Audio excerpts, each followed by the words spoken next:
বলো না, তুমি তো কোনোদিন কোনো কিছু আবদার করনি আমার কাছে। কোনো সংকোচ না রেখে বলো, আমার যদি সাধ্যের মধ্যে থাকে আমি নিশ্চয়ই দেব। আমি আবার পড়াশোনাটা শুরু করতে চাই কেনে কাকিমণি।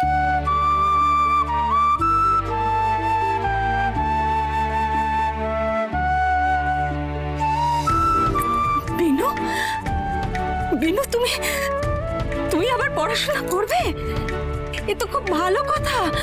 তুমি এটা এত সংকোচ করে কেন বলছো? আমি খুব খুশি হয়েছি বিনু। আগে বলো তো, তুমি গ্রামে লাস্ট কত দূর অবধি পড়েছো? হ্যাঁ, আমি আমি 12 ক্লাস অবধি পড়াশোনা করেছি, পাসও করেছি বটে। 12 ক্লাস?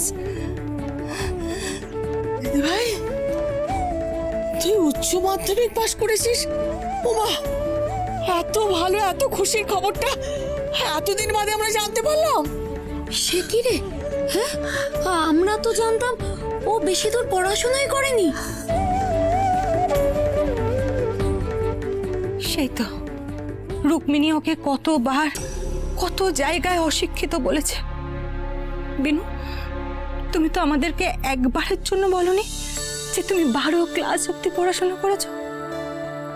সবসময় কি পাস ফেলটো দিয়ে শিক্ষিত বা অশিক্ষিত বিচার করা যায় কাকিমণি? এটা তুমি ঠিক কথা বলেছো বিনু। আমি আমি আমার জীবনে অনেক ডিগ্রিধারী মানুষ দেখেছি, কিন্তু তারা আসলে মনের দিক থেকে একেবারে অমানুষ, অশিক্ষিত। কিন্তু সমাজে তো ডিগ্রি আসল কথাটা বলে কাকিমণি।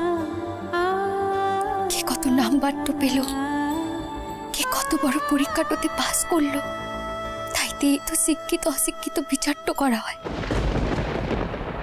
জানেন কেনে কাকিমণি, আমারও সে অনেক স্বপ্নটা ছিল, আমি অনেক দূর অব্দি পড়াশোনা করবো বটে। কিন্তু আমার মেসো সে 2 মেয়েকে পড়াশোনা করাতে করাতে তার না বিশ্বাসটা উঠছিল কেনে, তাই আমি নিজে থেকেই পড়াশোনা বন্ধ করে দিই। তবে আমি আবার পড়াশোনাটা শুরু করতে চাই কেনে কাকিমণি। আপনি আমায় সাহায্যটা করুন কেনে। তোর পাগলি মেয়ে, এরকম করে কেউ কাকিমুনির কাছে সাহায্য চায় নাকি? আমি নিশ্চয়ই সাহায্য করবো বিনু। তুমি পড়াশোনা করবে, আমি আমি খুব খুশি হয়েছি।